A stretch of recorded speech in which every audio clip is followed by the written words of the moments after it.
Yes. 500 grams of rice. 500 grams rice and 7 ounces of chicken. What's up guys and welcome. You are watching Fazi Fitness. So Derek Lunsford getting that many carbs on a high carb day, just 3 weeks out of the Olympia this year. That only means one thing, that the metabolism on this guy, that must be firing right now. So a lot of critics out there, they point out that the arms on Derek, they aren't the best out there, and I agree with that. So him and his coach Chris Aceto, they have a proper plan of action. While we are seeing some of these other guys, the top bodybuilders, getting a high carbs day on their legs day, Derek on the other hand, he got to eat that much food on an arms day, and this was a brutal 2 hours of arms workout. So we can see that the suffering mode, that is on. And we saw they pushed extremely hard for this year's Arnold Ohio, especially in those final 4 weeks. And same is the case for this year's Olympia too, because that was the show where Derek was able to bring his all-time best look, not just in terms of conditioning, but also in terms of size and volume on his quads. While his prep during the Pittsburgh Pro, that was a bit different, because he was kind of growing into that show, and the results there, they were not ideal, less than desirable. While at the Arnold, he was able to beat the reigning Olympia champion Samson. So he must be extremely happy right now, especially with the way his legs are looking, this close to the Olympia. Now the one thing that is also very different for Derek during this year's Olympia prep is that the strength on him, that is looking absolutely insane. Now we know all the bodybuilders out there, they say they are feeling the strongest in their ongoing prep compared to their previous ones. But Derek legit has pushed some serious weight during this prep. We have seen him hitting PRs even this close to the Olympia. So he's trying to do what nobody in the history of the sport has ever done. Win 3 of the biggest titles in the same calendar year. The Arnold Ohio, the Pittsburgh Pro, which he has already won, and the biggest of them all, the Olympia title. So if anything, we wanna see him show up, even better than how he looked at this year's Arnold Ohio, where he beat Samson, and then let the cards fall where they may.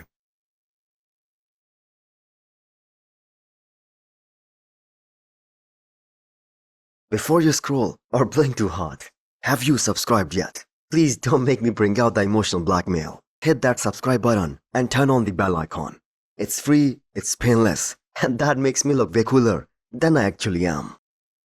Next up, we have an update from Samson, the man to beat come Olympia this year, as he's the reigning champion, just a little over 2.5 weeks out.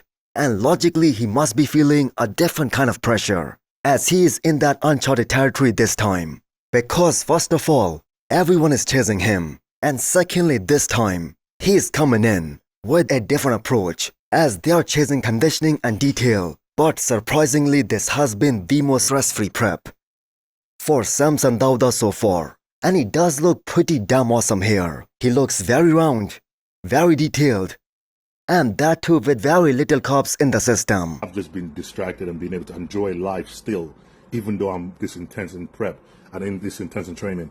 Being able to have these things to sort of break me away and take my mind away from just being all consumed by it has made me really enjoy this prep. And it's because of that, I haven't been able to focus on negativity and focus on social media that much. So we can only imagine how that look is gonna totally change when they go through a full carbs loading protocol, when they go all out in terms of bringing his physique back to life. So no test peak week this time for Samson, unlike last year where he did the France Pro 2 weeks prior to the Olympia last year.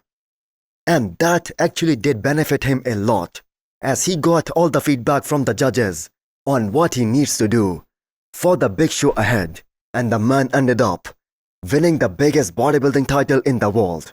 So we are on our way to see the most ripped and the most shredded version of Samson to date. But at the same time, he won't be as big as he was at this year's Arnold Ohio. And he kind of learned his lesson the hard way that the size alone, that won't be enough to retain that Olympia crown, as he lost to Derek Lunsford, and that was because of bad conditioning. Now Samson is doing what he was supposed to do and what he was told to do, and actually the judges have been telling him this exact same thing since 2023. Bring more detail, bring more separation, and he will be invincible. But the question is, can he bring that same level of fullness and pop while getting shredded, while getting ripped? Especially, can he hold on to his weaker areas like the back on him, especially in terms of density? Now, that being said, based on these updates, the man is looking pretty damn huge, and is pretty much there in terms of conditioning, where he needs to be at about 2 weeks out. So let me know what you guys think. Will Samson Dauda successfully defend his Olympia title this year? Next up, we have an update from Michael Daboul, one of the most winning classic physique pros ever. So we finally got to see an update from Michael, as he has been very quiet during all this time after winning this year's Dubai Pro Show. Now this right here, that is a trademark Michael Daboul conditioning. So the man is still the most shredded guy in that entire classic physique division, along with, I'm gonna say, Logan Franklin and Josema Beast.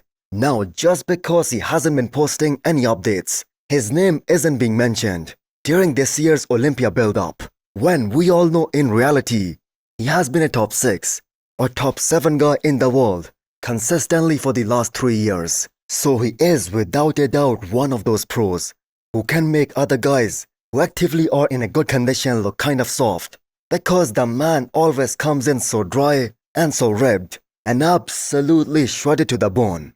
So from his own personal standpoint, the physique that he brought to this year's Dubai Pro, that was his personal best. Now in my opinion, this year's Dubai Pro version and his Olympia 2023 version, they were both pretty damn close, and he just isn't a guy who can pull a vacuum and look very classic. He's a very heavily muscled guy, and when he turns around and he activates that Christmas tree before hitting the back double biceps, there is some insane detail and density back there. I'm gonna say even more than Josema Beast.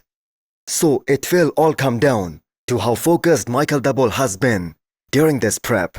He knows he doesn't have the most classic structure out there, so he cannot afford to come in off even by 1%. He has to be spot on. So Michael was facing some gut issue, some stomach problems until this year's Arnold, Ohio, and that is why he wasn't able to present his best look at the Olympia last year and at this year's Arnold, especially his waistline. That wasn't the smallest it has ever been, but that issue has now been resolved. So where do you guys think Michael Daboul can place come Olympia this year? Can he be in that top 6 one more time?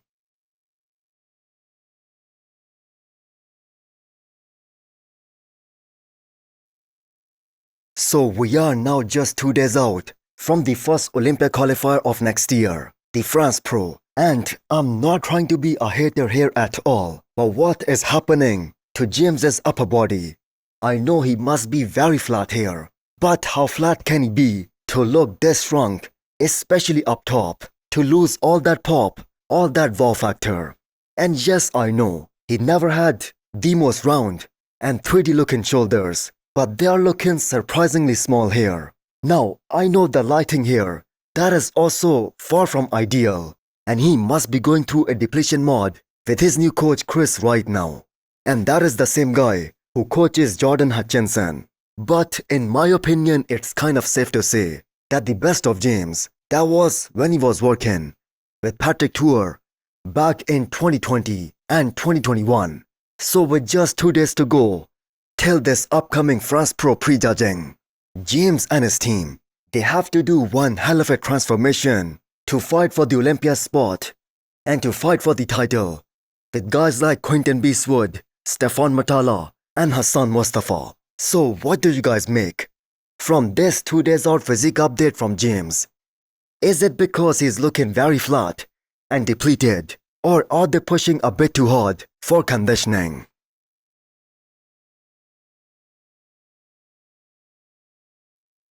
So it's the return of the Egyptian tank, Hassan Mustafa, back on the stage this weekend. And he also posted 2 days out physique update. So Hassan is gonna be the most muscular guy on the stage, and that too by quite a margin in 2 days time. And the man is looking massive from every angle, especially from the side. But based on this video, especially when he turns around and hits the back double biceps, I'm not sure that he's where he needs to be at about 2 days out from the conditioning perspective, especially looking at the hamstrings and the glutes. But then again, this is a guy who can change plenty during those final 48 hours. And we can all agree that the most shredded Hassan has ever been, that was with AJ Sims, aka Cement Factory. And even during that prep, they did something very magical during the peak week that allowed Hassan Mustafa to present a very streamlined and a very shredded look. He came in very dry and very ripped. So at this point, it is pretty simple for Hassan. He has more than enough muscle mass to win a lot of shows, but only if he brings his 100% in terms of conditioning. Anything less than that, and the judges have plenty to mark him down, as structurally speaking, he isn't a very aesthetic and a very streamlined guy, especially against a guy like Quentin. So conditioning is something that will allow him to stand out. So what do you guys think? Can Hassan Mustafa get back into the winner circle? So hit the thumbs up button if you liked the video and smash the subscribe button if you wanna come back for more. Thanks for watching.